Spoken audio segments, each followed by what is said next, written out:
So what's up mga ka-healthy? Nandito na naman tayo upang pag-usapan kung ano ang swimming.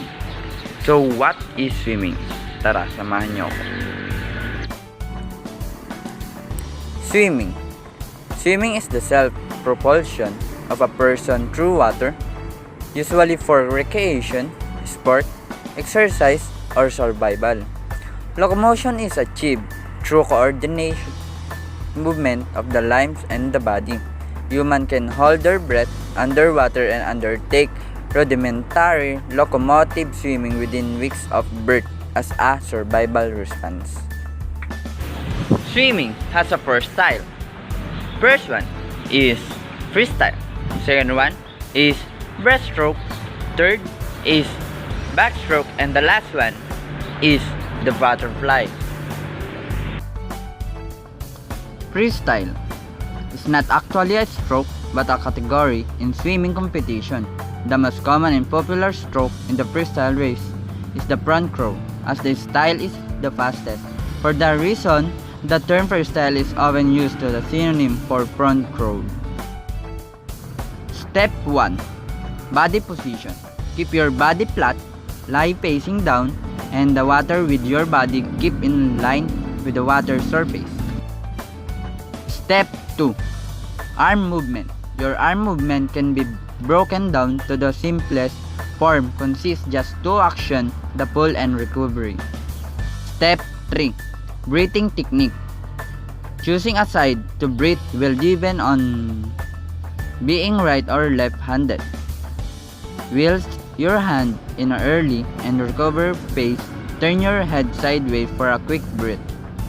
1 second.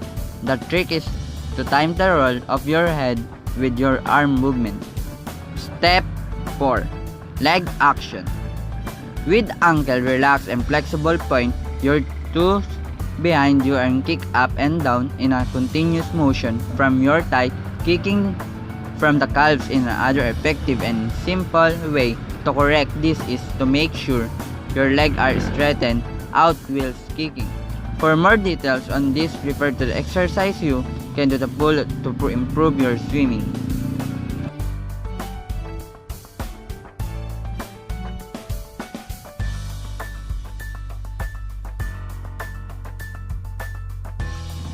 Breaststroke. The breaststroke is also known as a froggy stroke among children learning to swim, as it sounds more endearing. The movement also resembles from a frog. Swimming is a water, hence the use of this term is also most popular recreational style because it's very stable and does not require a lot of effort if a good technique is applied. Step 1. Body position. Keep your body flat and lie facing down in the water with your body keep in line with the water surface. Step 2. Arm movement. There are 3 steps in arm movement: the catch, pull, and recovery. A fun way to learn this imagine scooping a gigantic bowl of ice cream, catch, pushing toward your mouth to eat, pull, and the doing is again recovery. Step 3. Breathing technique. Lift your head and neck above water at the end of pulling movement for a breath. In the recovery phase, exhale bubbles in the water whilst your hand and push toward.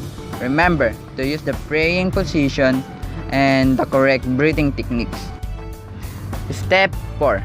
Leg action. Starting with your leg, straighten, bend your knees to bring your heel toward your bottom and make a circular motion outward with your feet until the return to the starting position.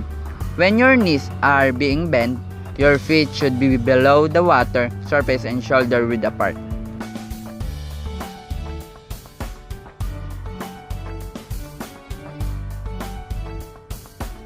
Butterfly stroke. Step 1. Butterfly in the water. Your body should be led by the crown of your head with your shoulder and tips horizontal. Step 2.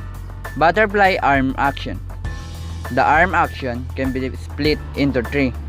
propulsive, simultaneous sweeps. The arm should stretch out of the front of the body above the water surface and be led into the water by the thumb. The hand should enter above the shoulder with a part of elbow bent and slightly higher than the hand. Step 3. Butterfly kicking. The leg action comes from the hips. The heel and soles of your feet should be break on the surface from underneath with your knees slightly bent on the up depth.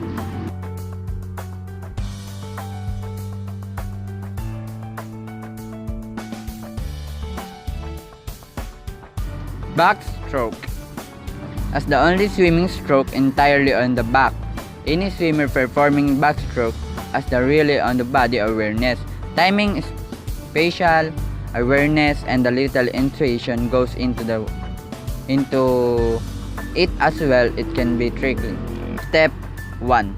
Keep your body flat like a plank. Stay flat out when you are doing the backstroke if you want the body to lie as a flat on the surface as possible. Most people have a hard time getting their hips to float on the surface, so they sink down a little. Says Becky, try to keep her hips as closely to the surface as possible. Step 2. Use a flutter kick. As soon as your foot is positioned, start kicking. Your legs should be straightened, close together and line up below your hips. Keep your legs straight and kick from your hips rather than from your knees. Advises Becky. This will give you more power and prevent you from getting sore knees. Step 3.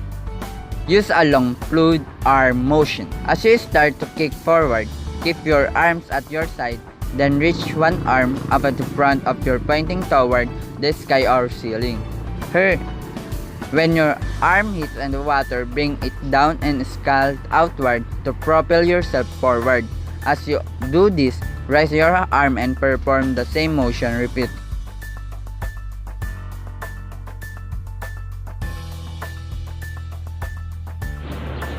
So yun na yun mga ka-healthy. Yun lamang po at maraming salamat.